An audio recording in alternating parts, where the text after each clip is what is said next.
Në lajme ndër të tjera, do ndiqni të djathtë të majtë në Këshillin Bashkiak kanë kërkuar të raportohet për zbaritjen e investimeve në qytet. LSI ka kërkuar të zbatohet rendi ditës. Drejtori Shajdar në Gjirokastër ka raportuar në Këshillin Bashkiak për gjendjen e arsimit në këtë qytet. Nga ana tjetër, edhe pse emri i saj nuk përmendet, ka nisur hetimi për drejtorin e TPL-s. Zgjedhjet po japin ndikime edhe tek para. 13 milion euro kanë fluturuar jashtë Shqipërisë. Edicioni informativ në televizionin Kanal 7 mundësohet nga Epi Plot Dekor.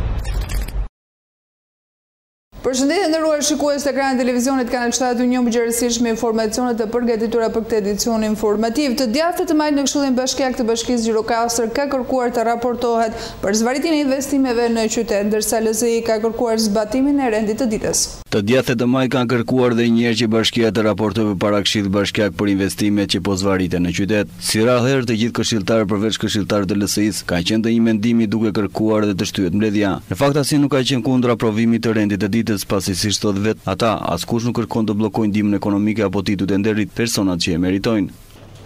Aparatin e bashkisë.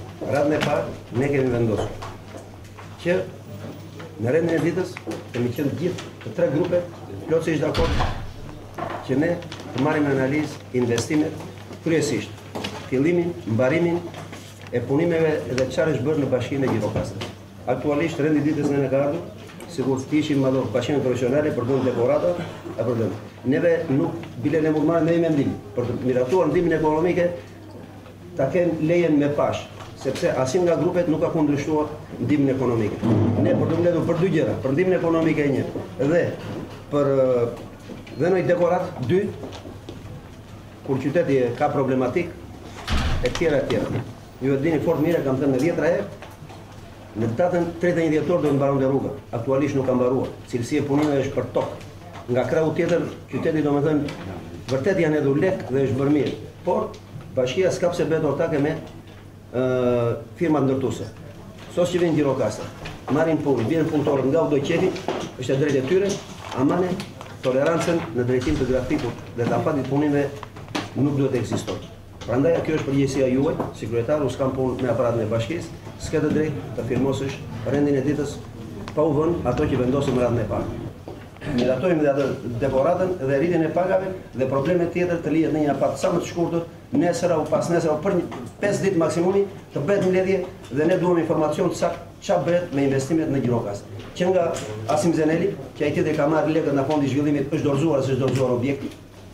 Si janë kryer punimet mirë apo keq, po kështu edhe me rrugën. Ky është mendimi im. Po nuk është absolutisht normale. Kur themi kërkon Këshilli Bashkiak, do kërkoj Këshilli Bashkiak ishin unanim dhe investimet janë shqetësimi më i madh për mendimin tim se sa të tjera. Të tjera ne kemi kaluar me konsensus, nuk kemi asnjë problemi, hajde mos pengojmë ndihmën sociale edhe për tjera. Për tjera do të isha për prishja dhe përgjegjësinë ta mbaj kush të dorë. Detyrat tona janë konkrete. Nuk e kuptoj se çka këtu për të nënleftësuar në rendin e ditës, në një kohë që dhe informacionin për realizim në investime e kemi përballë dhe ta diskutojmë. Duket e tepër të bijem këtë frymë. Nuk e vjen që të diskutojmë politikisht për fushat elektorale, pastaj hajde të diskutojmë. Po mendoj të vazhdojmë mbledhjen normalisht. Asnjë pikë të rendit ditës të mos ta nënleftësojmë, sado e parëndësishme nduke ka rëndësinë e vet, se dhe një titull nderi që marrin vendimi këtu dhe ai është i rëndësishëm, jo më pastaj problemet e tjera që po diskutojmë dhe që janë të detyrueshme të kalojnë nga Këshilli Bashkiak. Por ne duhet t'i japim një mësim administratës së bashkisë dhe ty si kryetari i Këshillit të Bashkisë, që Këshilli nuk është një shkos në Bashkinë e Gjirokastër. Këshilli është vendimarrës. Për mbrojtjen e autoritetit të gjithë këshilltarëve jashtë organizave politike, ne duhet që bashkisë t'i tregojmë një mësim sot të anullohet media të bëjmë kalimin e atyre asaj ndihmës ekonomike e cila vërtet është në shërbim të njerëzve dhe për të mbrojtur autoritetin e Këshillit jashtë kornizave politike, ta ngllojmë ndjenjën, të na vijë ndjenja e përgatitur se vërtet na erdhi një material tani që është kërkuar para 4 ditësh, e cila është pas një lloj materiali tjetër në mbrapa, ne nuk mund të kalojmë në Këshill Bashkiak, të themi me qenë se mund të kemi forca nga shuma e koalicionit të majt, dhe themi që ne të kalojmë me shumën e koalicionit të majt. Ne mendoj që në Këshillin e Bashkisë asnjëherë dhe asnjëherë nuk ka treguar kornizë politike, se po të për korniza politike kishim shumë për treguar dhe për të bërë, qoftë neve, qoftë palët e ndryshme politike që janë pjesëtarë të Këshillit. Por ne në Këshill jemi votuar nga votuesit tanë për të mbrojtur interesat e qytetarëve, për të informuar qytetarët çfarë bëhet me lekët e taksa paguesve, për të thënë qytetarëve mbi cilësinë, afatin dhe përfitimin që ka qytetari nga investimet që bëhen në Bashkinë e Gjirokastës. Kjo i dashur kryetar, të dashur këshilltar dhe gjithë të tjerë nuk është bërë absolutisht asnjëherë në këto 2 vjet afërsisht që ne jemi në Këshill. Në renditjen e këtë mbledhje u trajtuan për dhënien ndihmës ekonomike për periudhën nga 1 deri në 31/5/2017, mbi ruajtjen e nivelit të pagave në bazë të VKM-s numër 177 datë 8/3/2017 për funksionet transferuara, për një shtesë në vendimin numër 1 datë 2/2/2017 për dhënien e titullit të lartë të nderit Gjirokastës zotit Rauf Fico, ndërkohë që pika e 5 ishin të ndryshmet. Drejtoresha e Drejtorisë Arsimore në Gjirokastër raportoi sot përballë Këshillit Bashkiak të Bashkisë së Qytetit në lidhje me arsimin në Gjirokastër. Nga ana tjetër, edhe pse emri i saj nuk përmendet, ka nisur hetimi për drejtuesin e arsimit në Tepelen, i cili është identifikuar i përfshirë në fushat. Drejtoresha e Drejtorisë Arsimore në Gjirokastër Lindi Tarova ka raportuar sot në Këshillin e Bashkisë Gjirokastër në lidhje me arsimin në shkollat që ajo drejton dhe administron, pas kërkesës së bërë nga këshilltarët. Në shkresën tuaj datë 23/5/2017 me numër 2900 protokolli, më kërkoni informacion për masat e marra për mbylljen e vitit shkollor 2016-2017, për promët kombëtare të arsimit bazë dhe promët amatur shtetëror. Në përgjigje të kërkesës suaj, po ju informoj sa më poshtë. Si rezultati humbjes orëve mësimore në muajin janar 2017 për shkak të modit të papërshtatshëm, në zbatim të udhëzimeve të ardhura nga Ministria e Arsimit dhe Sportit, Drejtoria Arsimore dhe institucionet arsimore të Bashkisë hartuan planet posaçme pune për zëvendësimin në çdo orë mësimore të grupit. Në këto kushte janë realizuar programe mësimore në sasi dhe në cilësi. Orët e humbura mësimore janë realizuar me orështesë gjatë ditëve mësimore dhe gjatë ditëve të shtuna në periudhën mars, prill dhe maj. Serioziteti me cilin institucionet arsimore ndoqën planin e posaçëm të zëvendësimit të orëve mësimore solën si rezultat realizimin 100% të programit mësimor në çdo lëndë në çdo institucion arsimi. Aktualisht jemi në javët e fundit të procesit mësimor dhe Drejtoria Arsimore Rajonale komunikoron anën dokumentare të mbylljes së vitit shkollor. Kam parasysh këtu provimet lëndore për efekt të mungesave, nxjerrjen e notave në çdo lëndë sipas kurrikulës së re dhe sipas kurrikulës së vjetër, hedhjen e tyre në amza e të tjerë. Provimet kombëtare. Me ndryshimet e reja ligjore, aktualisht në arsimin para universitar zhvillohen 3 provime kombëtare, çdo njëri në përfundim të çdo cikli studimi. Provimi i vlerësimit të arritjeve të nxënësve në arsimin fillor u zhvillua në datën 23/5/2017. Në zbatim të rregullores përkatëse, ky provim u realizua në 8 qendra, u zhvillua konform standardeve ligjore pa asnjë penalizim dhe asnjë problem në proces. Morën pjesë 369 nxënës në 3 bashkitë që mbulon Drejtoria Arsimore Rajonale. Morën pjesë 369 nxënës në 3 bashkitë që mbulon Drejtoria Arsimore Rajonale. Ky provim ka për qëllim të mas nivelin e arritjeve të nxënësve dhe pavarësisht rezultatit nxënësit kalojnë në klasën e 6. Provimet kombëtare të arsimit bazë do zhvillohen prej datës 12/6/2017 deri në datën 27/6/2017. Janë përcaktuar 2 qendra për zhvillimin e provimeve të arsimit bazë, shkolla Koto Hoxhi dhe shkolla Asim Zeneli, dhe janë marrë gjitha masat për lëvizjen e nxënësve në datat e provimeve. Provimet e maturës shtetërore do zhvillohen nga data 5/6 deri në datën 23/6. Kemi përcaktuar 4 qendra për zhvillimin e këtyre provimeve, shkolla Asim Zeneli, Pandeli Sotiri, Siri Shaplo dhe Koto Hoxhi. Drejtoria Arsimore Rajonale ka marrë gjitha masat për të realizuar një maturë shtetërore konform standardeve ligjore në respekt të nxënësve tanë. Drejtoritë arsimore në gjithë vendin në këtë kohë fushate janë vënë në fokus të Ministrisë Teknike të Arsimit dhe tashmë janë drejtor konkret që do të ndiqen penalisht. Në një njoftim për shtyp, emri Lindi Tarovës nuk përmendej, por përmendej drejtuesi i zyrës arsimore Tepelen Shkëlqimi Mira. Ngjarje të tilla do të jenë objekt verifikimi dhe sipas rastit objekt penalizimi kriminalizimi administrativ dhe juridiko-penal nga organet gjizbatuese përkatëse thuhet në deklaratën e Ministrisë së Arsimit. Vetë Ministria e Arsimit dhe Sportit thotë se do të intensifikojë, monitorojë të gjithë procesin mësimor si dhe gjithë informacionet dhe komunikimet e përcjella përmes mjedis të shkruar dhe asaj elektronike për të mundësuar një përmbyllje të suksesshme të arsimit parauniversitar, transparencë dhe informacion mbi vlerësimet e metodës shtetërore, duke kërkuar nga të gjithë zbatimin e përpiknuari të përcaktimeve ligjore, përfundon njoftimi për shtypin e Ministrisë së Arsimit. Zgjedhjet po japin ndikim edhe tek para, 13 milionë euro kanë fluturuar jashtë Shqipërisë. Historikisht do periudhë parazgjedhore në 2 dekadat e fundit shoqëruar me rritje të parave jashtë bankave të intensifikohen shpenzimet për fushatat e partive politike. Ndonse ky vit nuk ka qenë normal dhe fushata zyrtarisht ka nisur vetëm javën e fundit pasi Edi Rama dhe Lulzim Basha arritjen që marrëveshjen ku Partia Demokratike pranoi të hyjë në zgjedhje. Sërish tendenca e rritjes së parave jashtë bankave është konstatuar që në prill. Sipas të dhënave të Bankës së Shqipërisë, paraja është jashtë sistemit bankar. Në muajin prill shënoi një rritje me gati 2 miliard lekë në prill, për herë të parë përgjatë këtij viti duke arritur në 246 miliard lek apo gati 1.8 miliard euro. Dy periudha ku tradicionalisht ka rritje të paras qarkullimi jashtë bankave janë në korrik gush kur vinë emigrantët turistët dhe në dhjetor ku sërish prurjet nga migrantët, ndërsa gjatë muajve të tjerë përgjithsisht ky tregues shënon rënje. Përjashtim ka bërë vetëm periudhat parazgjedhore kur paraja jashtë bankave shënon rritje të pazakontë. Për shembull në maj qershor 2015 para zgjedhjeve vendore, ky tregues u rrit me gati 10 miliard lek. Në prill maj 2013 për zgjedhjet e përgjithshme paraja jashtë bankave shënoi një rritje me rreth 9 miliard lek. Sipas statistikave të Bankës së Shqipërisë, në prill qershor 2009 ky indikator u zgjerua me 6.6 miliard lek. Periudha parazgjedhore tradicionalisht shoqërohet me rritje të inflacionit dhe zhvlerësim të monedhës vendase, por këtë vit aktorët e tregut valutor ka konstatuar një rritje të pazakontë përdorimit të euros, këtë prag fushate, që ata cilësojnë si një ndër arsyet e zhvlerësimit të fortë të monedhës europiane në tregun vendas. Gjatë ditës sot me euro arriti një tjetër rekord në tregun vendas ku shkëmbye me 134.14 lek, niveli më i ulët që nga shtatori 2009, teksa euro në bursë avion të mbetet relativisht e fortë në 1.11 dollar larg nivelit prej 1.05 dollar ku zbriti dhjetor të vitit kaluar. Oferta më lartë e brendshme për valutë mbetet arsyeja kryesore që po forcon lekun në vend. Në momentin njëmi informacionet më të fundit nga rajoni dhe bota.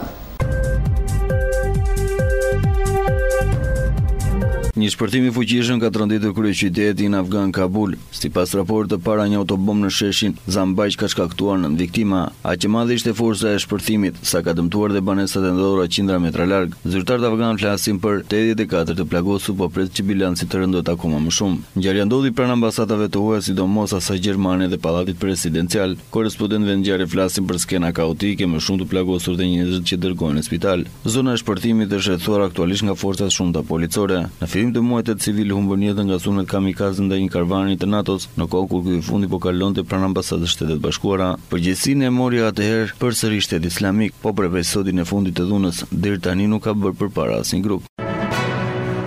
Sekretari i përgjithshëm i OKB-s Antonio Guterres ka thënë se është absolutisht thelbësore që bota të bashkohet për luftuar kërcënime nga ndryshimet klimatike. Duke folur në New York, zoti Guterres tha se nëse ndonjë vend dyshohet në nevojë për marrëveshjen e klimës në Paris 2015, atëherë vendet e tjera duhet të mbajnë kursin. Këto fjalë shefi i OKB-s i tha më njëherë pasi presidenti i SBA-s Donald Trump refuzoi të bashkojë liderat e vendeve të G7 në rikonfirmimin e marrëveshjes, duke thënë se do të vendosë shpejt përqendrimin e Amerikës. Më herët Donald Trump ka hedhur poshtë ngrohen globale si një mashtrim të krijuar nga Kina dhe ka kërcënuar se SBA do të largohet nga marrëveshja e Parisit. Guterres po bën deklaratën e parë të madhe mbi klimën që prej marrjes së detyrës prej tij 5 muaj më parë. Nëse ndonjë qeveri dyshon për vullnetin global dhe nevojën për këtë marrëveshje, kjo është arsyeja që të gjithë të tjerët të bashkohen me më të fortë dhe të qëndrojnë në kurs, i tha audiencës së Universitetit në New Yorkut.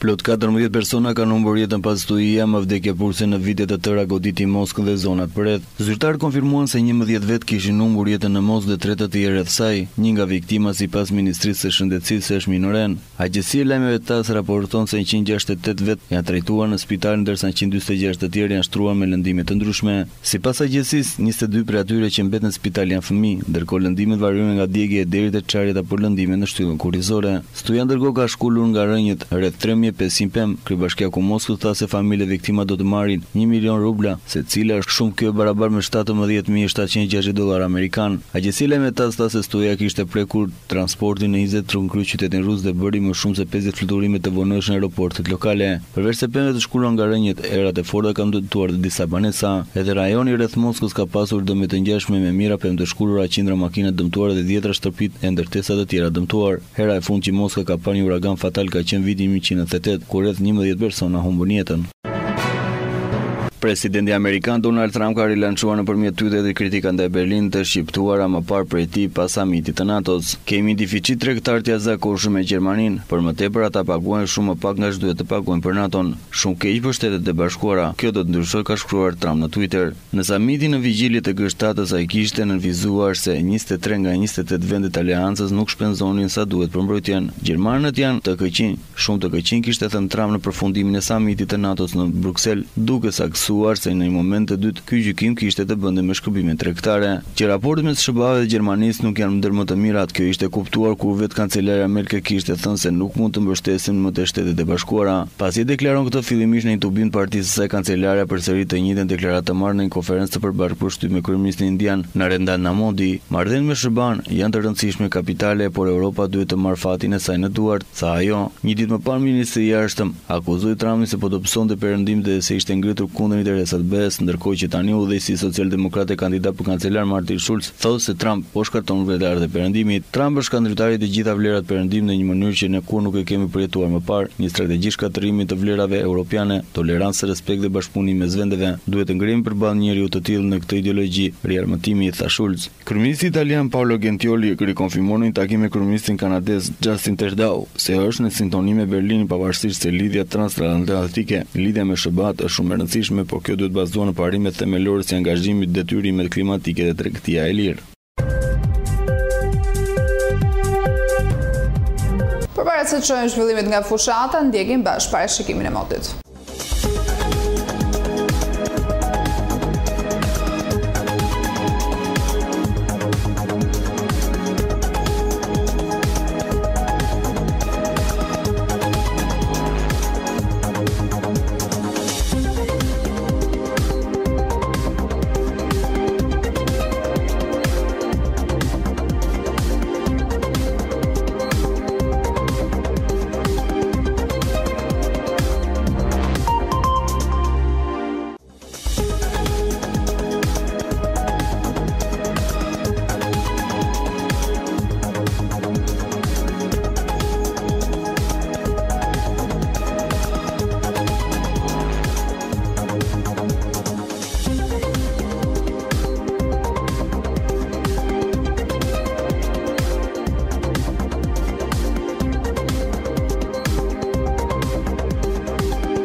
Kryedemokrati Lulzim Basha xheli zyrtarisht fushatën elektorale edhe në Gjirokastër.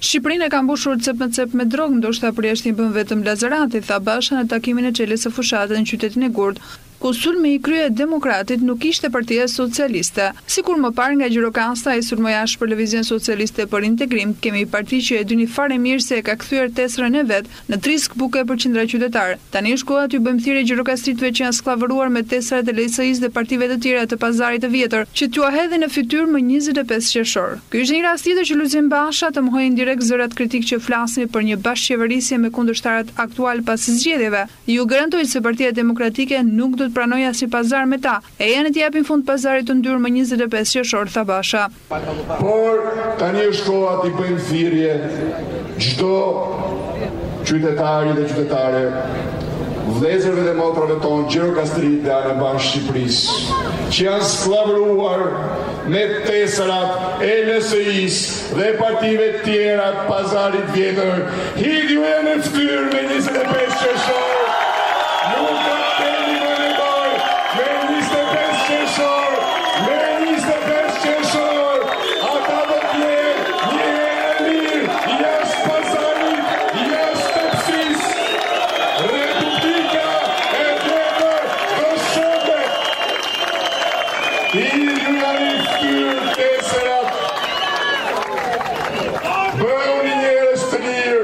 Vendimi për të përfaqësuar në zgjedhje me njerëz të rinj ishte një nga tezat e Bashës, se ai do të qeverisë ndryshe nga Rama. Ndryshimi duhet fillonte dhe ka filluar brenda shtëpisë tonë. Askush në Partinë Demokratike nuk e ka të ngjitur karikën pas vetes. Unë kam marrë vendimet e mia si kryetar Partie Demokratike, si kryetari i opozitës së bashkuar, si kryeministri i jashtëm i Republikës së Re. Kam krijuar ekipin tim fitues, tha Basha nga Gjirokastra.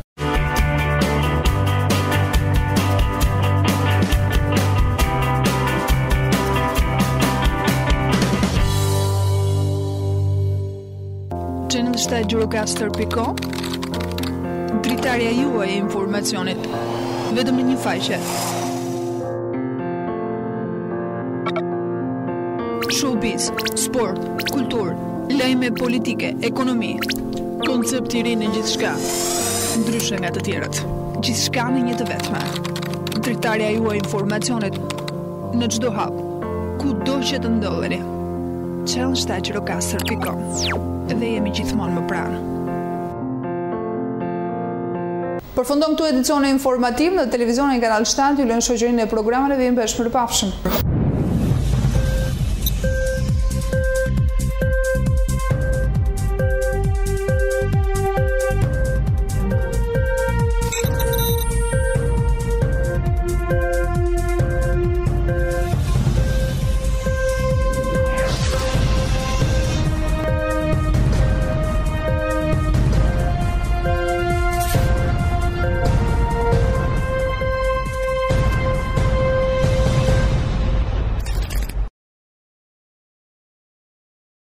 Edicioni informativ në televizionin Kanal 7 mundësohet nga Epi Plot Dekor.